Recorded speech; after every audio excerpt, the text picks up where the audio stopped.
Attention, all curious minds, innovators, and trendsetters. It's time to pause, lean in, and get ready for an extraordinary journey as we dive deep into the fascinating realms of life, technology, entertainment, and business. Let's explore, learn, and grow together. Brace yourselves, for the next thrilling episodes of Hipther Talks is about to take off. Counting down from 10, 9, 8, 7, 6, 5, 4, 3, 2, 1.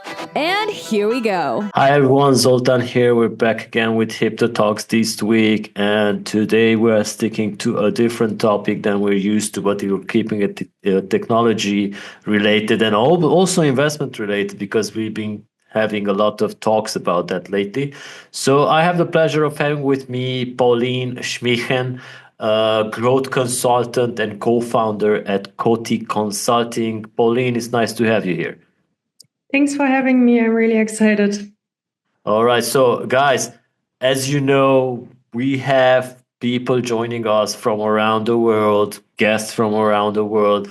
Pauline is not a native English speaker. So, of course, if you hear that German accent, you just have to love it. So, Pauline, before we dive into the questions, we have this habit here at the Hipther Talks that we'd like to give the opportunity for our guest to say a few words about themselves in their own words. So, Pauline, could you let the audience know who they are dealing with today? I'm Paulina. I'm based in Berlin, Germany. I grew up here.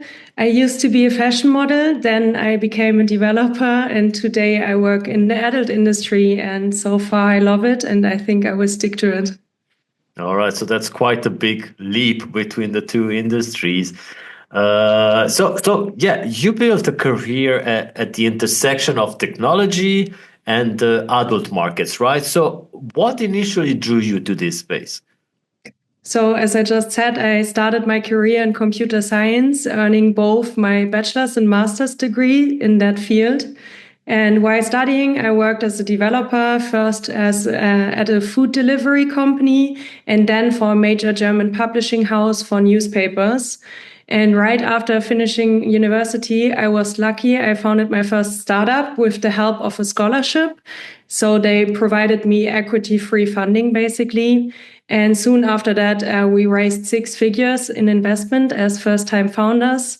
And I co-founded together with a childhood friend. We know each other since more than 16 years, and we continued working until today together. So everything I built with him, basically. And our first idea was based on a simple observation. We saw that everybody is using headphones and AirPods all the time, but platforms like Instagram and Facebook have no audio experience at all. So we decided to build a social media platform for voice messages, basically like a Twitter for voice. That was even before Clubhouse, and everybody knows Clubhouse was a really big success. But we quickly realized that people were super uncomfortable with their own voices, and they didn't know what to say or expect from the platform. And the only topic that seemed to work was love, sex, dating, relationships. To grab attention, we launched a really bold billboard campaign in Berlin with super spicy slogans like 2 girls, 1 app. But despite the marketing push, user growth never was meeting our expectation, and we decided to pivot after all. We left the app stores, built a web app instead of a native app, started onboarding adult creators to sell voice messages to their fans. For creators, audio is a really easy medium because you don't need to put on makeup, you don't need lights, you don't need camera setups. And for fans, it's a really intimate experience to receive a voice message, like from your girlfriend, basically. Luckily, our investors, they supported the pivot. That's not normal like that, because a lot of people, they don't support the adult industry because it's still heavily stigmatized these days. And I was always interested in the business side of the adult industry because it's one of the most profitable markets, and yet it remains taboo. That's also why my mission is to definitely destigmatize the industry, educate people about how our daily life look like, because everybody has like this image in their head. And really few people know how it actually looks like. And beyond business, I found really strong, supportive community in that space. People welcomed me, many of whom I get to know are friends these days. And one of my biggest breaks came when I was introduced to a major US adult star in a Berlin club. I pitched her my idea, and she loved the idea and also the fact that a woman was running the business, because it's really male dominated on the business side, even when it comes to porn and adult. And she joined me as a brand ambassador. I gave her some shares of my company, and that was a huge boost for me. I was completely new in that space. I knew nobody, and her joining gave me all the trust I needed to enter the space really quickly. And that was 4 years ago now. And since then, I've stayed in the industry and tried to constantly innovate and build. And why I stay in this industry is definitely the people, the innovation, and also my mission. I want to push for open conversations. And that's also why I'm really happy to talk to you today. All right. Yeah, it's not a problem with your company being like pivoting with the app, because where is Clubhouse today? That was a short story for Clubhouse. It just like quickly disappeared. Yeah. And you can, of course, you are in the right place to talk about this, because our operations and the coverage is about 70% in the iGaming industry. So the online gambling, another industry which is stigmatized, and investment there is also okay. Now it's climbing, but for somebody who has had his second job in a sex shop, I totally get your point of view about being a taboo subject, and people not, of course, not being open to it. But yeah, the world has changed now, of course, with the high speed internet and the access from multiple devices. Things change, and yeah, this is interesting with the voice application. That's something new. So, could you tell us more about Kotti Consulting and your role in shaping the growth of an innovative and often, like you said, taboo breaking industries? Yeah, so we started Kotti Consulting 1.5 years ago, and we are consulting just in the taboo space. So in vice industry, gambling, tobacco, alcohol, adult, everything which is fun but a little taboo. We help companies navigate creator relations, growth, compliance, and innovation. And on top of that, we currently run 3 vice companies ourselves. So one is a campsite. It's a voyeuristic campsite. It's like Big Brother, but we also show the spicy parts. We operate 30 houses worldwide, and we stream 24/7 what they're doing at home. All right. Also, we have a copy of that with a transgender focus, so just trans creators on that platform.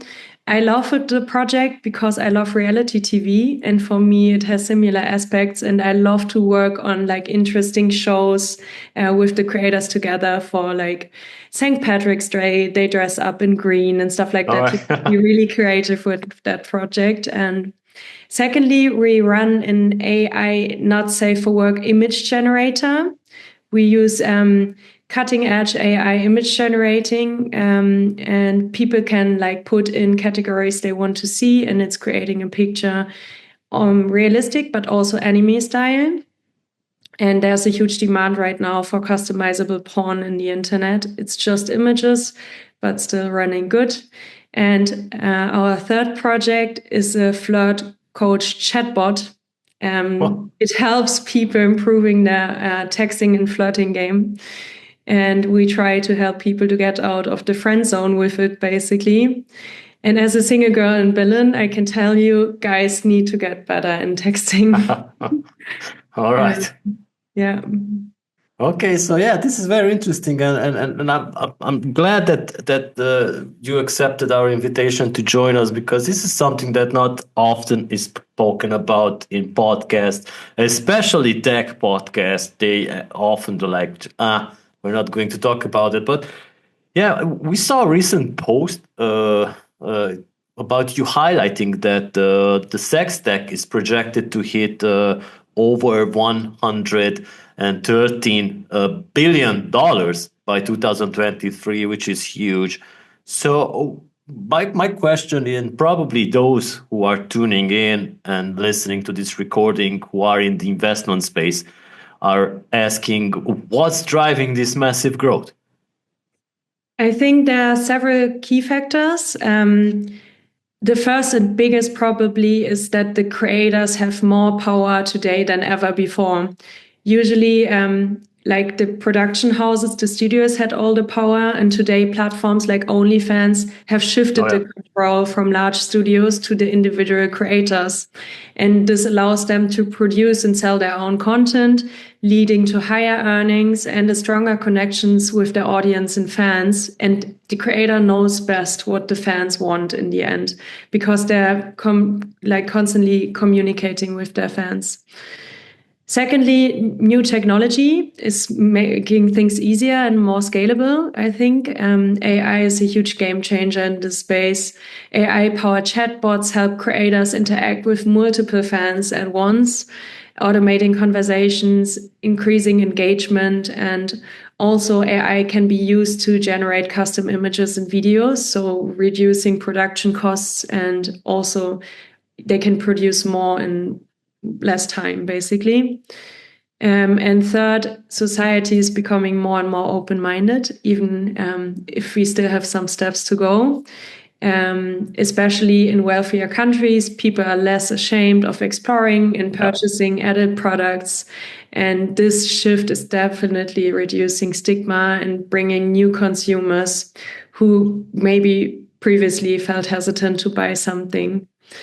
Fourth, online shopping has transformed the industry. The rise of e-commerce has made it much easier for people to buy adult products discreetly. Back in the days, you had to go into the shop, feel ashamed that somebody of your city is like seeing you walking in or is in the same shop and seeing what you are actually purchasing. And that makes it way easier for everybody to buy something. Overall, in my opinion, I think it's a combination of all of these points. Yeah, you are correct about that. And I remember this, I was working in sex shop in 2004. Yeah. That's a long time ago. There were online shops where there were not many e-commerce platforms there. There were like maybe some websites that were created, no online payment, just like when the courier came to your house, you had to pay him cash. And I remember the owner telling me that they were shipping everything in black boxes, so people would not like being discreet about it. But yeah, the world has changed, but not that much. And like you mentioned, maybe in well-developed countries it's a different thing, but I don't think that in Eastern Europe is something that has changed in the past 20 years.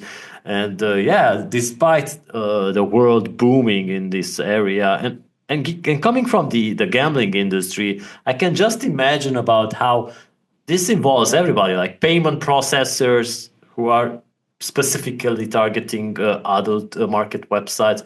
Everything it's a whole market as well, and it often looked nobody is like seeing it, what's behind it.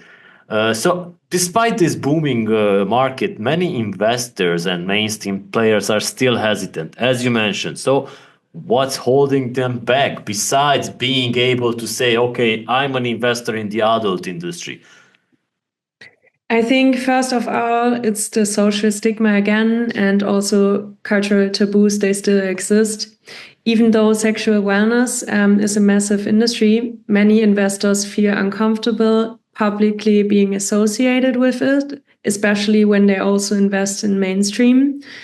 Some see it as too risky or controversial, even though almost everyone is consuming that kind of content at some point of their life. Secondly, strict regulations and advertising restrictions also. So growth is really difficult in our industry. Platforms like Meta, Google, and Apple have very strict rules when it comes to our content.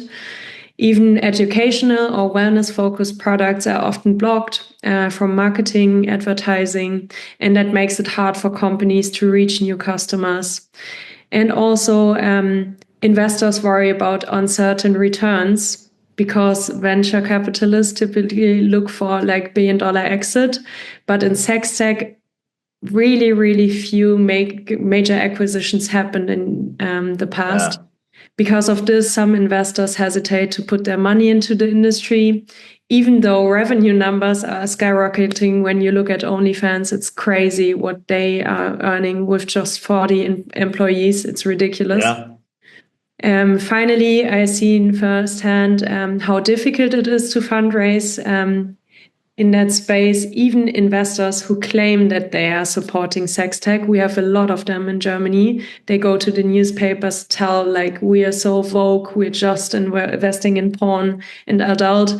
Even them, they're mostly investing in products like tampons and condoms. And I get, and they're needed too. But for me, it's more a health product or like a hygienic product and not actual sex tech. And also geographically, I think plays a big role. In places like Germany, there are regulations that makes it even harder for young sex tech companies. And I think in US, it's not that strict. At probably. the end of the day, sex tech is a multi-billion-dollar industry that continues to grow. And I hope more and more investors will be open to the opportunity and maybe like first listen to it, because even listening for some is hard, I think. Yeah. All right. Yeah. Since you mentioned Germany, probably it's not the best example in terms of regulation, because also the gambling industry is very poorly regulated. And the regulation which is in place, it's crazy. We have many lawyers that are coming to our conference speaking about compliance in Germany, and they've been doing it for the past 10 years, and now it's getting even worse. So I can imagine it's the same scenario in the adult industry. So you mentioned that the adult industry has always been a tech pioneer because it had to be. It's like similar to the gambling industry. You need to be innovative to stay ahead, to always juggle also some top sorts of regulation and compliance, which are sometimes not in place or too harsh. So what are some of the historic examples of this, and how is it playing out today? Yeah, so the industry played a major role in shaping media consumption. There was this war between tapes and Betamax format. Yeah. And adult industry's preference for tapes helped it become the dominant home video format in the end. And the same happened later with online payments. Adult websites were some of the first to develop secure credit card transactions, paving the way for today's e-commerce system, basically. Now we're seeing the same thing happening with modern innovations. The adult industry was one of the first to adopt and monetize streaming technology long before platforms like YouTube and Netflix. And today it's also leading advancements in VR, AR, and chatbots and compagnons, and even interactive remote control devices that bring physical sensation into digital experiences. And I think first it comes to porn, then to gaming, and then to like mainstream products. All right, so you reminded me about the movie Middleman, because I quickly Googled it. That was the true story behind the first payments, which were actually, like you said, for the adult industry. I believe they were paying for pictures back then. Wow, we come a long way since then. And yeah, this monetizations of the videos is also, and the streams is also very important. So let's also talk about other emerging tech, because you mentioned VR, which is something that has kicked off but hasn't really kicked off in the past 20 years as well. So what are some of the emerging technologies, like maybe blockchain, that are making the biggest impact on sex tech right now? I can imagine maybe transactions being via blockchain or... Right now, AR, VR, and blockchain are the biggest game changers, definitely. AI is transforming fan interactions basically. AI-powered chatbots, virtual companions are becoming more advanced, letting users have realistic, personalized conversations with their favorite creators. Also, the generation of images and videos, we talked about it before, makes the content creation more customizable, scalable than ever before. VR is taking adult entertainment to the next level. It offers fully immersive experiences, allowing users to feel like they are inside the content. I recently have been to an expo and checked it. The company is called Sex Like Real. Look it up. It's crazy what they're doing. It's so realistic. And also this combined with like haptic feedback devices, it will definitely will be future shaping for intimacy, I think. And also blockchain crypto payments are helping solve major issues with censorship and also financial restrictions, because many payment providers, they refuse to work with the adult industry, but blockchain-based platforms allow secure, anonymous transactions, and it makes it easier for creators as well as platforms, as well as customers in the end. All right, so you mentioned the VR company. I need to pitch that to our friend in Berlin who is also into VR. He's probably going to check it out. So you said that this is an untapped goldmine for investors, because basically it is, but not often people see it. And there's also a goldmine for developers and visionaries. So where do you see the biggest business opportunities? I think there's several exciting opportunities in the space right now, but I see micropayments, AI-powered content, and automation as the biggest areas for growth right now. I think micropayments and pay-per-view models are replacing subscriptions these days, because many users, they don't want to commit on like a monthly subscription anymore. Instead, they prefer to pay pay-per-view or pay-per-interaction or like microtransaction models. This allows them just to pay what they really want to see and when they want to see it. To make this work seamlessly, one-click payments are key. Users should be able to tip in live streams and unlock exclusive DMs or pay per scene instantly without friction.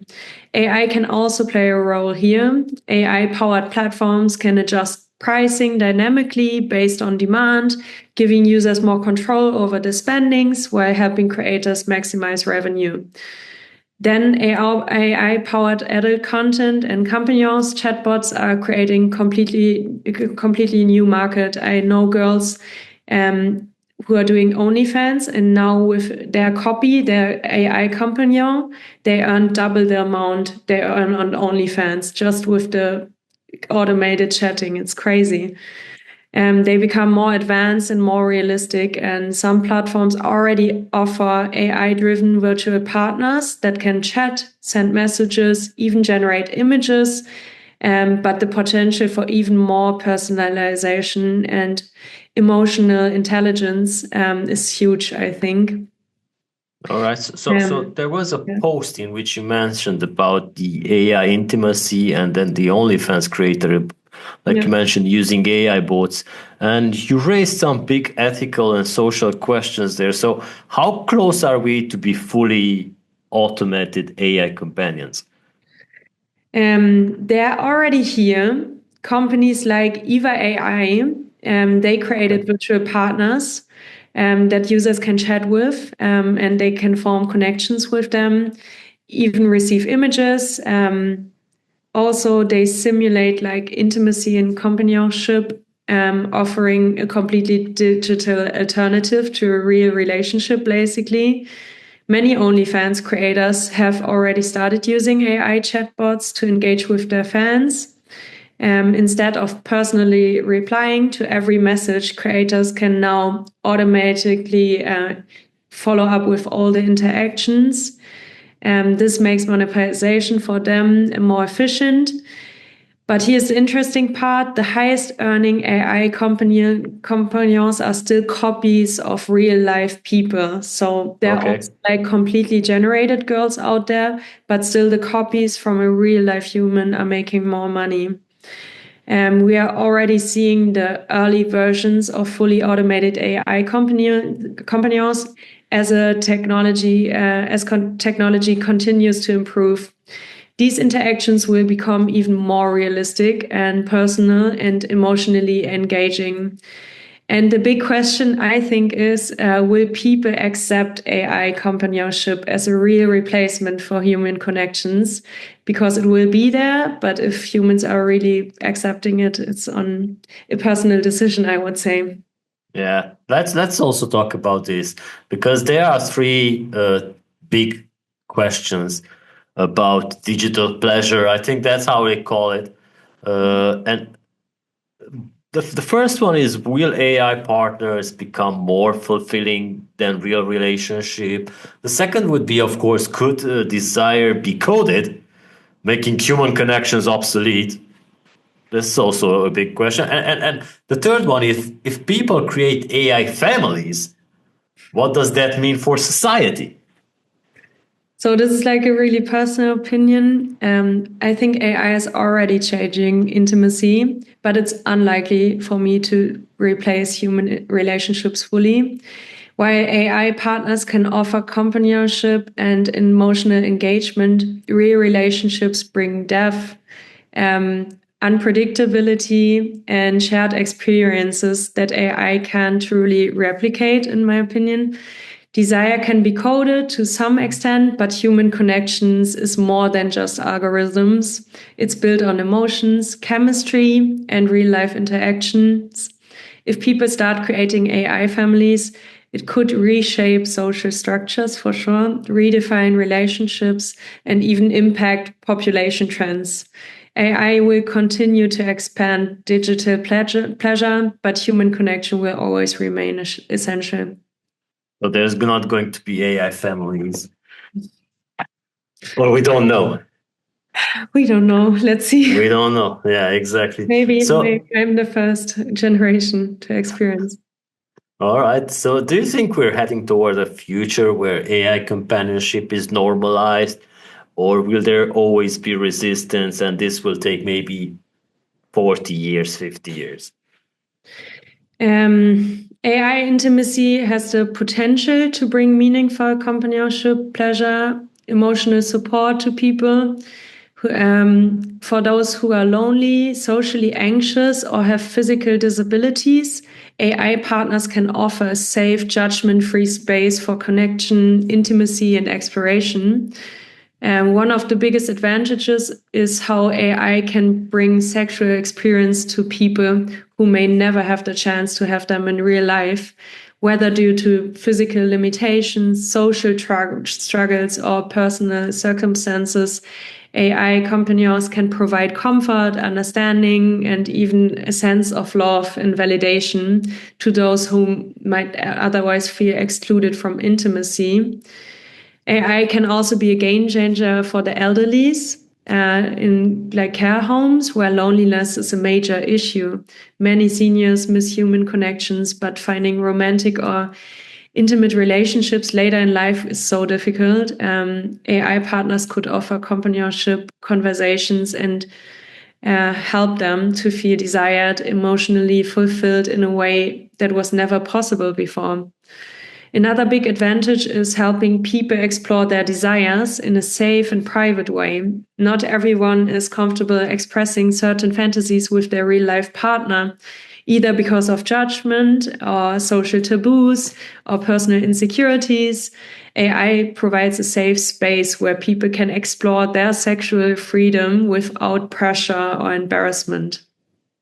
All right. So let's also talk about the regulations and the regulatory hurdles. So, like you mentioned, sex tech still faces stigma and regulatory hurdle. But what are the biggest challenges in breaking these taboos and gaining mainstream acceptance?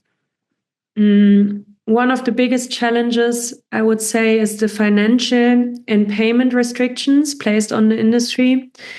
Payment processors classify adult businesses as high risk, which means they charge significantly Like gambling. higher fees. Yeah, all the while. This makes it much harder for companies and creators to operate.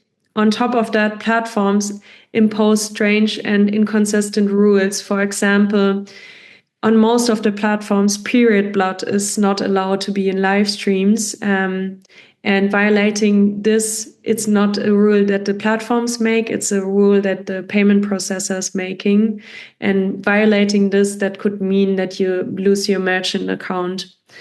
A lot of restrictions aren't even about the laws, but seem to be more coming from the payment provider itself. And many adult creators, they have their bank account frozen without warnings, leaving them completely cut off from their own money simply because of the industry they work in. Another major challenge is social media censorship, for sure, and the double standards that comes with it. Famous singers and influencers, they can openly promote their OnlyFans link, but smaller creators doing the same, they get shadow banned or permanently banned. There's no consistency in the enforcement, and it creates a really unfair system where mainstream celebrities can profit from the space while independent creators are punished. I've personally experienced it. My Instagram account was taken down for 5 months, accused of supporting human trafficking for sexual reasons. That was not only completely false, but also the biggest insult for my job that I ever heard until today. Beyond that, social media algorithms are super unfair. Mainstream influencers can post sexually suggestive content with you. But when sex tech entrepreneurs or creators do the same, their content gets removed. And the worst part, there's no real way to appeal these bans. Once someone loses their account, they often lose their entire audience, their business, their income overnight, and you cannot fight back to get the account back. Yeah, I know. This is very crazy with what you mentioned about Meta. I know my wife is promoting her yoga studio and she was posting about yoga poses and it was flagged as something that could man, this is crazy. And you cannot just like write to somebody to just like, hey, this is stupid what you're doing because they don't even care. It's an AI there that doesn't even have it's not connected to. When mine was taken down, I texted people working there that I know, but nobody could help me. And I even texted a hacker to help me bring it back. But he wanted a Gmail password. And I was like, no, I can't give you a Gmail password. But after 5 months, the account was just back without an email or a notice, nothing. God, oh God. So follow me on Instagram. I have it back. All right. So how do governments and regulators currently approach sex tech innovation and what needs to change? Right now, sex tech is heavily restricted by outdated laws, financial barriers, platform censorship. Many governments still treat it as a moral issue rather than an industry with a real economic value. Yeah. One of the biggest challenges is payment processing, the higher fees. It's crazy. With Stripe in mainstream businesses, you pay 1.5%. We pay around 12 to 15% for payment. Wow, that's such a big, whoa. That's crazy. Governments needs to push for fair financial regulation so that sex tech companies can operate like any other legitimate business. We pay the taxes. We pay big amounts of taxes. So we need proper payment systems. Another issue is the advertising and platform restrictions. That would also help if we have clearer regulations, fairer enforcement of policies, so we can market our content as other companies too. Because also for marketing, prices are higher. It's nearly impossible to get into the App Store. That would definitely help when the government stops treating sex tech like a niche or a controversial space and starts recognizing it as a legitimate industry and gives us a framework where we can operate in. Yeah.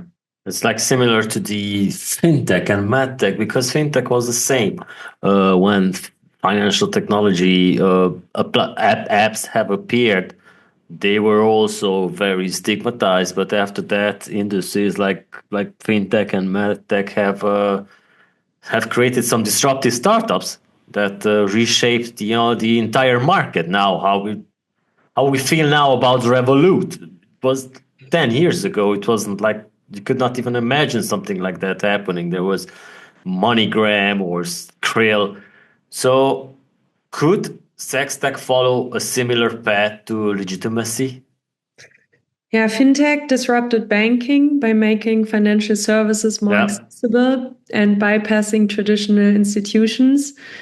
MedTech pushed healthcare forward despite regulatory challenges.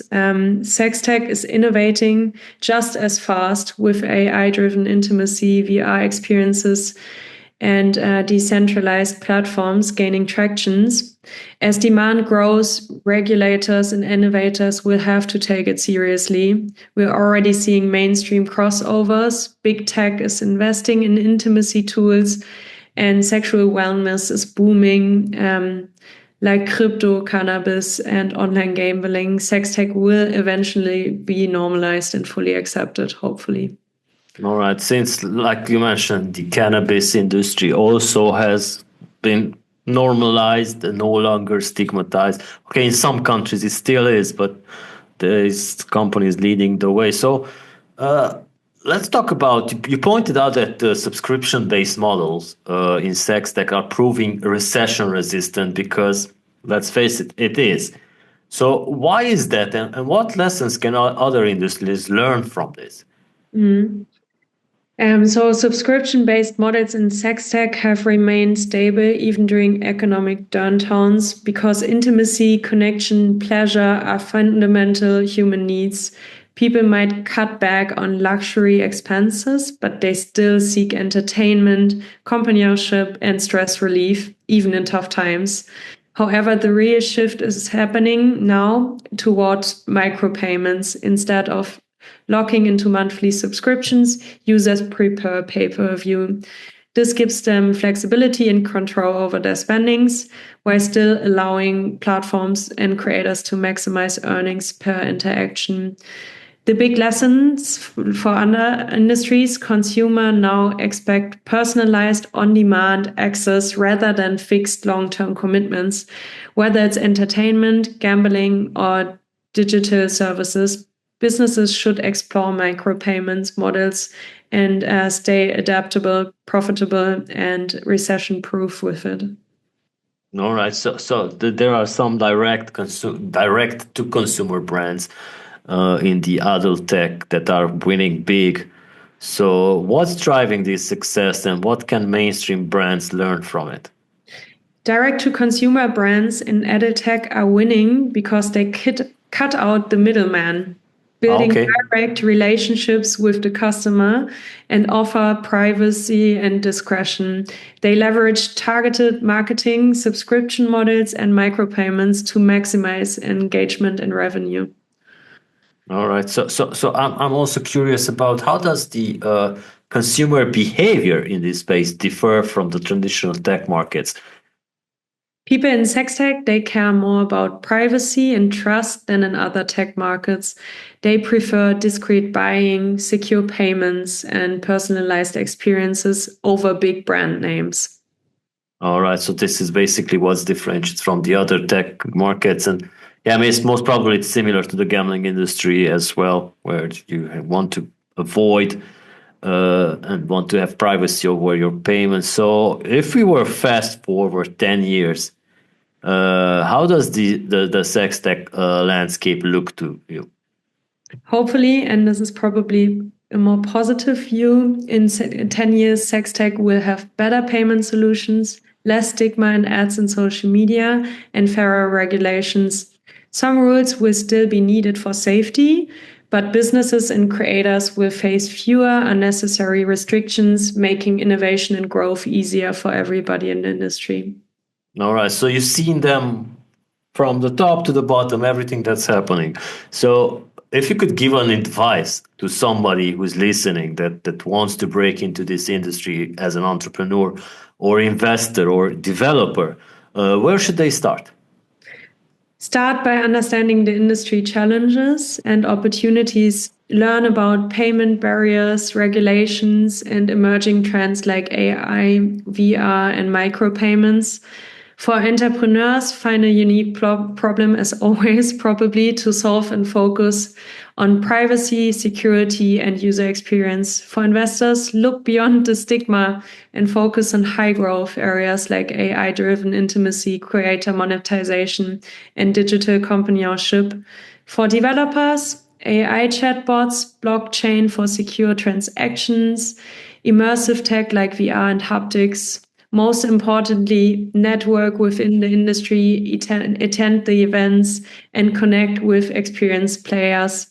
This is a really intimate space where relationships matter because we're really not a lot of people and we meet up at every conference and it feels more like a family. All right. So a question about these conferences. How do they look like? How big are they? I'm very curious because we do boutique style conferences for the gambling industry. And we connect with blockchain and fintech. So now we have the payments people and everybody in there. We have the regulators coming and sometimes the government officials. So how does an adult market or adult industry conference look like? I'm very curious about this. So we have two different types. One is B2B, one is B2C, and they're really, really different from each other. B2B, we have a lot of workshops for creators or creators telling audience their problems, which is also interesting for the business side to hear the actual creator problems. Also, a lot of payment solutions come there. Everybody's networking. Of course, there are also parties here happening in the evening, really, really fun. And it's happening all over the world. The biggest one is XBIS. It's happening 3 times a year. January in LA, May in Miami, and September in Europe, mostly in Amsterdam. And B2C is a little more crazy because they're super big. The biggest Europe erotic fair is 25,000 people. Oh, wow. And Europe, they allow sex on stage, so it's like really explicit. But for networking, it's obviously a little harder when all the fans show up. But even during the B2C conferences, there are some like side events where people just go for networking. Oh, so basically at the B2B conferences, there are suppliers. And all right, it's like our industry. Yeah. It's good to know that. So what's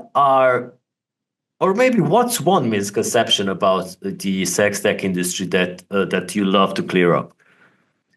So in my opinion, the biggest misconception in sex tech that it's only about entertainment. And I hear that so many times. In reality, it's about wellness, intimacy, education, relationship support, and accessibility, helping people of all backgrounds, including those with disabilities or in long-distance relationships, experience connections in new ways.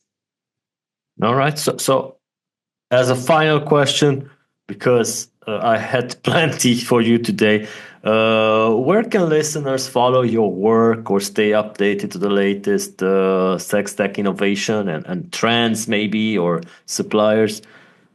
You can follow me on LinkedIn for daily insights in the industry or subscribe to our newsletter for the latest investment opportunities and emerging trends in the sex tech space. All right. So what's the website?